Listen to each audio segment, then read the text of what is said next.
Every time he stepped onto the pitch, someone was about to suffer. RONALDO!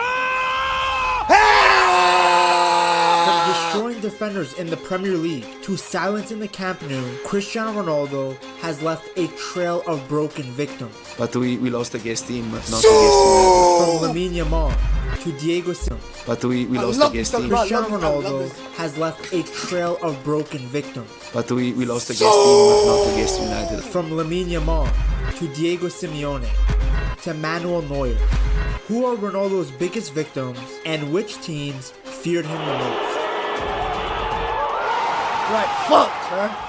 Even at 40 years old, Ronaldo is still writing new chapters in his career. Listen, I think it's remarkable what he's doing at 40. He's 40? I think it's a shining example to any youngster that's making their way into professional football. In the 2025 UEFA Nations League final, Portugal faced Spain in a game that many thought would mark the start of a new era. On one side was Ronaldo, the legend nearing the end. On the other was 17-year-old Lamine Yamal, football's rising star. Yamal was really in form after having just scored a brace against France in the semifinals. He had completely outplayed Dembele in what many people saw as a battle between the two Ballon d'Or contenders. So going into this Nations League final, there was more hype than normal. Well, of course, he's a football legend. I have huge respect for Cristiano. I will do my job, which is to try to win, and that's it. I mean, how often do you see two great players of two different generations playing in the same game? A 17-year-old versus a 40-year-old. Yamal's father is younger than Ronaldo, and Yamal is only 3 years older than Ronaldo's eldest son. Two galaxies coming together. The match was tight. Spain actually led 2-1, and it looked like the young team might do it. But then, as he's done so many times before, if Ronaldo's son is overpowered like his dad, but even more overpowered because you know who's teaching you? Ronaldo's teaching you, my nigga. If you're not overpowered, it's a problem. or Ronaldo stepped up. Across, Ronaldo! That's the user experience. That's why he's on the field. Yes, sir. Game player. The match went to penalties, and Portugal came out on top. Saved. Ruben Neves has the chance to win the Nations League for Portugal. No problem. When the final whistle blew, Ronaldo dropped to his knees and cried. He had just won his third trophy with Portugal. Portugal are bringing it home again. For a player who's won absolutely everything, this is what winning things for your country means. At the same time, Yamal stood on the sidelines. He had been unreal all season, dominating in each final he had played. And he equalizes for Barcelona. But it wasn't meant to be that night. He had played too passive, looked a shadow of himself. He had a few good moments, like the cross that led to Spain's first goal. Yamal clipping it in, bounces right in front of goal. But Portugal shut him down for most of the game. Yamal had been one of the best players at the 2024 Euros, but at that moment he could only watch. Had been one of the best players at the 2024 Euros, but at that moment he could only watch as the old master lifted another trophy. On a night that was supposed to be Yamal's, it was Ronaldo who stole the show. I witnessed a 40-year-old man press and defend more in that final than Mbappe did all season for Real Madrid. I think sometimes in the life I'm too competitive, you know, it's good to be competitive. It wasn't one of the most iconic CR7 performances we had seen over the years. He had barely touched the ball, but all he needed was one chance. And he took that chance when his country needed him the most. Not the prettiest goal, but it didn't have to be. They all count the same. And he scored a goal that's years of experience. That's 40. That's years of experience. I almost said 40 years of experience. That's years of experience, nigga. Like, fuck wrong with y'all niggas, man. Not many other players on that Portugal team would have scored like 30, if they were in his shoes. And remember, he's 40 years old. Many people at that age are fatter than Lizzo. Meanwhile, CR7 was still playing at the highest level. Discipline is the most difficult thing, not only in sports, but in life. You have to challenge yourself. Has no shot on target, missed a big chance, then he's coming up for half time. Amad Diallo comes in for him. United, I think, would necessarily have to let him go on a free, whether on loan or on a permanent move. And I think he's going to have to take less money at his next club. In the eyes of many, Ronaldo had been out of sight and out of mind after leaving United. Then his performances in the World Cup and Euros suggested that father time had caught up. But on that night, he showed the footballing world that there's still some juice left in those legs. The result was a powerful image. And today he wasn't that good, but he was always sharp to know exactly, and the goal shows his talent and his flair and of course his experience. So that's good for Portugal. This nigga raw as fuck. You see his accolades? 50 games of France, 4 goals, 1998 World Cup winner, 5 seasons with Chelsea, 2-time FA Cup winner. My nigga, you're not ass. Unless you got carried. No, wait, you didn't get carried. Niggas know your name. Nigga, you got your own show.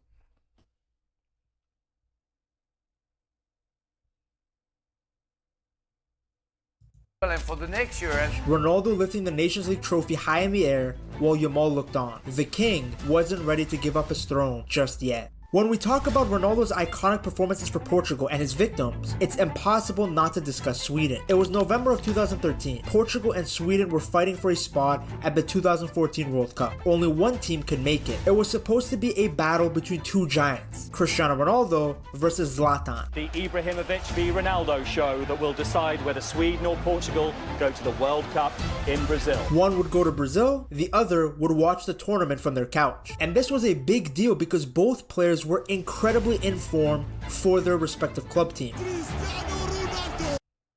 All I wanted was a zero minimum Cristiano Ronaldo.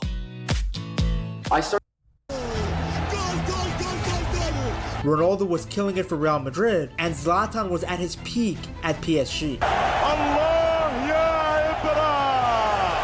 So no matter the result, one of these superstars was going to receive heavy criticism for not taking their country to the most prestigious tournament in world football. In the first leg, Ronaldo scored the only goal, giving Portugal a small lead. But the second leg in Stockholm was where things got really juicy. Moutinho slipped a perfect through ball through Sweden's back line. Ronaldo sprinted onto it and smashed a powerful shot across the keeper. 1-0 Portugal on the night, 2-0 on aggregate. They're one step closer to Brazil. Sweden needed 3 goals now, and suddenly they came alive. Well, beyond him, but in! Ibrahimovic has finally arrived! Zlatan rose high to head in a corner. 1-1. Moments later, he blasted in a free kick from just outside the box. It's Ibrahimovic! He's done it! But just when Sweden were beginning to heat up, Ronaldo showed that he wasn't done. That's a young Zlatan. I'll do it myself. He responded with a goal of his own. I'll do it myself. Ronaldo who can break again. And can he kill the Swedish dream? He has done, surely. Before they could even process what had happened, Ronaldo struck again. Hat-trick. The chance for Ronaldo again. Hat-trick. He has written his name all over this tie. And there is no doubt now. He's paved their path to Rio. 3 goals in 29 minutes. 4 goals across both legs. And all by Cristiano Ronaldo. Irrepressible, irreplaceable, a rampant Ronaldo. Has different breed. A magnificent individual performance. Sweden had no answers. Even Zlatan, who had scored twice himself, couldn't do more. Ronaldo had stolen the show and ended Sweden's World Cup dreams. As the final whistle blew, Portugal celebrated. They were going to Brazil. And Ronaldo had once again proven why, when everything is on the line, there's few better than him. He had written another legendary chapter, and Sweden became another victim of his greatness. Ronaldo did a lot of damage with the Portuguese national team, but his biggest victims undoubtedly came from his club career. And one team that felt his wrath right from the beginning was Arsenal. Forgive me to don't join Arsenal. I have a gift for you. When Cristiano Ronaldo first arrived at Manchester United, he was just a skinny teenager with flashy stepovers. But it didn't take long before he became a nightmare for one of England's best teams, Arsene Wenger's Arsenal. Every time he played against them, it felt personal. They hated Ronaldo, bro. They couldn't stop him. Look. Because remember, this was back when United were actually good at football, and Arsenal were winning silverware, so it was a real rivalry. Let me take you back to February 2005. Manchester United traveled to Highbury for a huge Premier League clash. Arsenal were the defending champions. But Ronaldo, well, he had other plans. In the space of just 4 minutes, he scored 2 quick goals. Oh, chance Manchester United! Goal! Manchester United! Squares it up again! United won 4-2, and Ronaldo had officially arrived as a big game player. Then came the 2007-2008 Ronaldo look at 05 moon. Look at 05 full moon. Big game player. Then came the 2007-2008 season, a season where United would go on to win the league and the Champions League. The two teams faced off again. The greatest. This is in my opinion, I don't care what anybody say. This is the greatest Ronaldo of all time. This is Ronaldo in his best prime. This time not at Highbury, but at the Emirates. But the result was the same. Ronaldo scored again. Later in that same not at Highbury, but at the Emirates. But the result was the same. Ronaldo scored again. Later in that same season, at Old Trafford, he scored a penalty against Arsenal, blasting it past Almunia. It was another reminder that Ronaldo wasn't afraid of Arsenal. As good as these performances were, you could argue it was the 2009 Champions League semi-final where Ronaldo truly broke Arsenal fans' hearts. United had won the first leg 1-0 at Old Trafford and went to the Emirates with one mission: finish the job. And Ronaldo did it in style. Far for Ronaldo to think about it.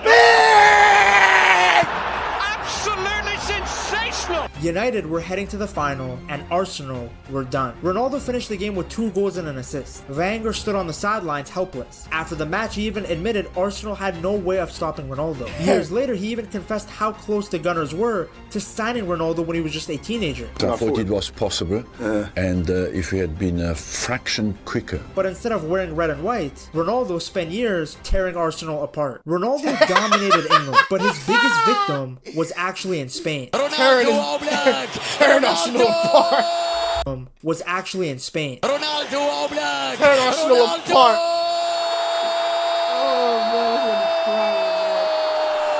And that was Diego Simeone's Atletico Madrid. I'm not sure if one player has ever destroyed one team as much as Ronaldo has raw-dogged Atletico. Time and time again, he showed up to break their hearts. Whether it was in La Liga, the Copa del Rey, or the Champions League, it didn't matter. Ronaldo delivered. And for Atletico fans, he became the villain that they could never escape from. The pain started early and never really stopped. Ronaldo! You got the wrong Madrid on, bitch. Next time, you like Real Madrid. Fuck, nigga. Not Atletico Madrid.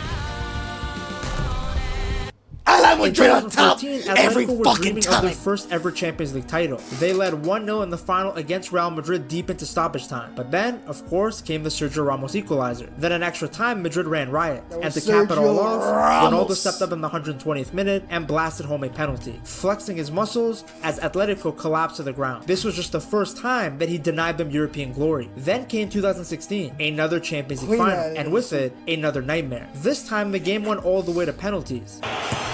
It's hit the post and come out. Who stepped up for the final kick? CR7, of course. Once again, Atletico had come so close, and once again, Ronaldo was the one who ended their dream. You already know the goal. You already know what's going on. You already know what's going on, nigga. In 2017, he delivered one of the most brutal blows yet. Champions League semi-final, first leg of the Santiago Bernabeu, and Ronaldo was unstoppable. He scored all 3 goals in a 3-0 win, a perfect hat-trick. One with his head, one with his left, one with his right. They had no answer for him. Simeone stood on the touchline, watching Ronaldo bend over his team once more. Even in domestic games, Ronaldo punished them. In November 2016, he scored a hat-trick at the Vicente Calderón. That game marked the last Madrid derby ever played at that historic stadium, and Ronaldo made sure that Atletico fans would remember it for all the wrong reasons. Now here's the funny part: when Ronaldo moved to Italy, Simeone thought he was free. They were no longer going to see Ronaldo. But then the two were drawn against each other in the round of 16 of the Champions League. This was Ronaldo's first season away from Real Madrid after making the move to Juve. He had come in with the expectation of helping Juventus become European champions.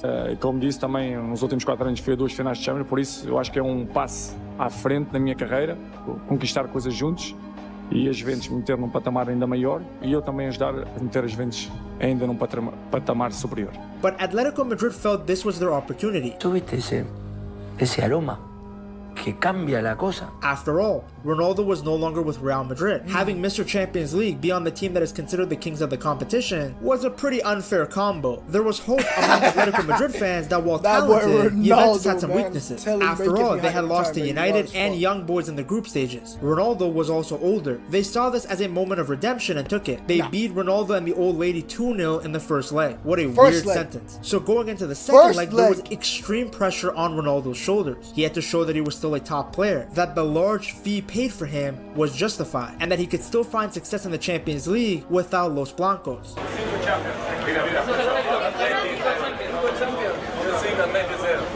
Cristiano, que ahora 5 y a dormir, Cristiano.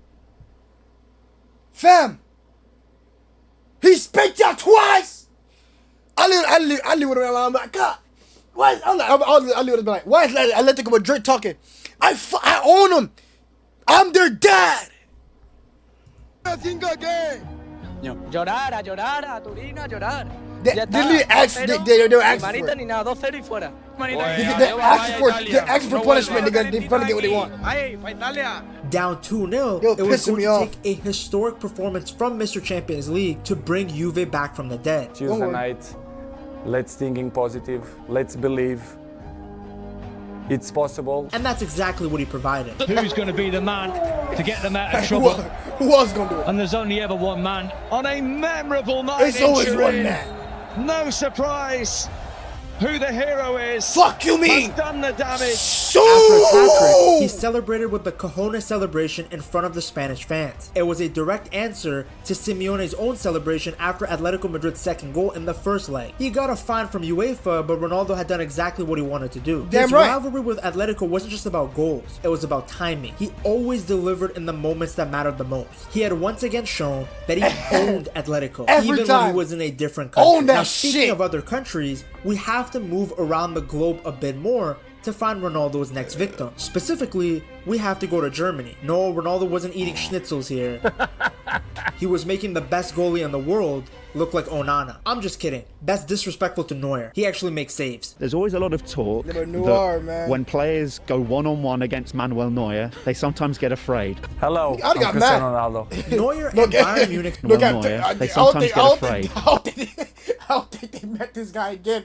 They're telling me he got to show his name again, bro. I'm Cristiano Ronaldo. When players go one-on-one against Manuel Neuer, they sometimes get afraid. Hello, I'm Cristiano Ronaldo. Neuer and Bayern Munich suffered a lot in the Champions League due to CR7. Ronaldo didn't just score once or twice. He scored 10 goals past Neuer, more than any other player ever has, against arguably the greatest goalie of all time. And keep in mind, Ronaldo never even played in the Bundesliga. All of this happened in the biggest games, under the brightest lights. Let's start with 2014. It was the Champions League semi-final. Real Madrid versus the defending champions, Bayern Munich. The first leg in Madrid ended 1-0 to Real, but the second leg in Munich is where things got out of control. Ronaldo destroyed Bayern 4-0 in their own stadium. He scored 2 goals that night. It's Ronaldo in under it. It is the perfect ending to the perfect night. Fast forward to 2017. This time it was the quarterfinals. Ronaldo turned into a one-man wrecking crew. In the first leg in Munich, We got that reggaeton. Today, we're gonna be making beats you guys send me, okay? So let's go. Chinchi, please do my beat. Bro, is that your This man is streaming in a trap house. Bayern took the lead, but Ronaldo scored twice.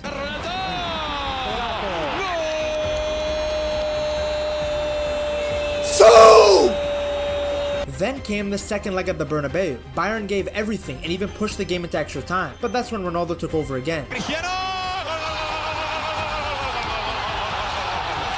He scored a hat-trick, one of which we know was offside, but still. He had gone 5 goals in 2 legs and knocked Bayern out of the competition once again. The hat-trick also made him the first player in history to reach 100 Champions League goals. And talk about the fact we got a hat-trick and it's 104 or 103 goals now that he scored in European competitions. How does he do it, Stevie? And he did it by burying one of the best teams in One Europe of the best and their world-class goalkeepers of all keeper. time. In the battle between Ronaldo and Bayern, there was always one winner, and he wore white. Now, if you thought Neuer was the only elite goalie to become Ronaldo's victim, you would be wrong. Damn it, how was he doing it?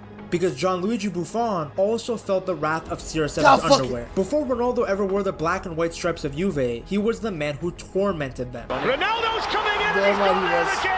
Killing Juventus. And Real Madrid strike twice in quick succession. And it's Time and time again, when Juve What is dreamed it of right here? European glory, Right it was here. Ronaldo who ended those dreams. They were like the Italian Atletico Madrid, and nobody felt it more than Buffon. Quello che darà Ronaldo mi auguro che possa essere quello che ha dato a tutte le squadre con le quali ha giocato, che non darà la Juve, cioè dei dispiaceri, perché questo quindi ti sei... In 2013, Ronaldo scored a powerful header against Juve in the group stage, a warning of what was to come. Then came the 2015 Champions League semi-final. Now, Juve managed to get past Real Madrid then, but not without Ronaldo scoring. Even when Juve won, they couldn't stop him. But it was in the 2017 Champions League final in Cardiff that Ronaldo truly broke the hearts of the lasagna lovers. Juve had been the best defensive team in the tournament. Buffon was in top 4. They believed this could finally be their year. No, it's not. No, it's not. No, it's not. No, it's not. But Ronaldo, well, he had other plans. It ain't day here. It ain't day here. ain't day here. It ain't day here. Twice in quick succession. Then came April of 2018, and the nightmare reached its peak. Quarterfinal, first leg. Ronaldo had already scored once in this fixture. Oh, you want to see a nice basketball kick? Every time they need a goal, Cristiano Ronaldo finds it. A clever finish inside the box. But the next goal that he would score was the one that made the whole world stop. And then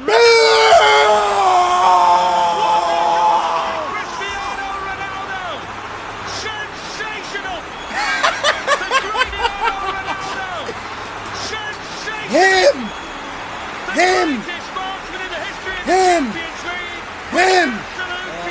The Juve crowd was stunned, but even they got up and clapped. You can see around the ground, not just the Real Madrid fans, the Juventus fans. E nonostante la delusione, e qua vi faccio capire, torniamo a monte quando avevo detto io non odio nessuno. Io lì dopo chiaramente i primi 25 secondi di frustrazione io pensavo, ma che cavolo di gol mi ha fatto sto qua? C'è un qualcosa di veramente di bello, cioè seppur io abbia subito tutto ciò, non potevo non riconoscere che è stato un gesto incredibile. Straordinario. No? In the second leg, Juve actually fought back and made it 3-3 on aggregate. Mandzukic! Oh, he's got it at the goal! Mandzukic rush fuck too. This comeback is well and truly Mandzukic rush. They were seconds away from forcing extra time, but then in stoppage time, Real Madrid won a penalty. The drama! The push on Lucas Vazquez right at the death! Ronaldo stepped up and smashed it into the top corner to send Madrid through. Of course he scores! The greatest player in the You already know who it is. I don't know how bro. in the history of the That shit made me hype every time I watch this man. He's just running too through good. And the defending Yeah. champions live to Yeah. fight another day. Another controversial goal, leaving Ronaldo as the hero and the villain again. It's almost poetic that just a few months after that bicycle kick, Ronaldo joined Juve. The man who had been their biggest enemy became their new hope. But for Buffon and many Juve fans, those old wounds remain. Because when they think of the Champions League, they think of the man who stopped them every time. Cristiano Ronaldo was the one guy they couldn't conquer. Now, we can't talk about Ronaldo's victims and not talk about Barca. Unlike the previous victims, Barca actually got the better of Ronaldo on multiple occasions. It wasn't as one-sided as Ronaldo's track record versus Atletico and Bayern and Juve. But even a club as dominant as the Blaugrana found themselves being destroyed by Ronaldo in 90 minutes. Then in extra time came the moment everyone remembers. Follow that great cross header goal! Cristiano Ronaldo! Calm the fuck down, because you're talking too much shit. Real Madrid with a breakthrough! Show celebration! That goal won Madrid the Copa del Rey, their first major trophy under Mourinho, and it was Ronaldo who helped deliver it. It wasn't just a goal, it was a statement from Ronaldo. After 4 games against Barca without a win, he had finally stood tall as the match winner on the biggest stage. After that came his performance in April of 2012 at the Camp Nou. This was the night that Ronaldo helped Real Madrid take control of the league, and he did it right in Barca's own backyard. Because at this point in the season, the title race was very tight. Madrid were ahead, but Barca were in such a massive moment. If I scored a goal like that, I'm running around the pitch with nothing but my underwear. But Ronaldo was far more composed. He didn't scream or jump. Instead, he told the entire stadium underwear. But Ronaldo was far more composed. He didn't scream or jump. Instead, he told the entire thing about my underwear. But Ronaldo was far more composed. He didn't scream or jump. This nigga Ronaldo, my nigga. This nigga Ronaldo. This man here, what up? This man Ronaldo said, score that shit. Calm down. I'm here. I'm like, yes, sir. That was said. Calm down. I'm here. Calm the fuck down. Fuck you mean? That's one of my favorite celebrations of all time for this man, bro. The Swedish first, but when he told him to calm the fuck down. Calm the fuck down, nigga. I love that shit.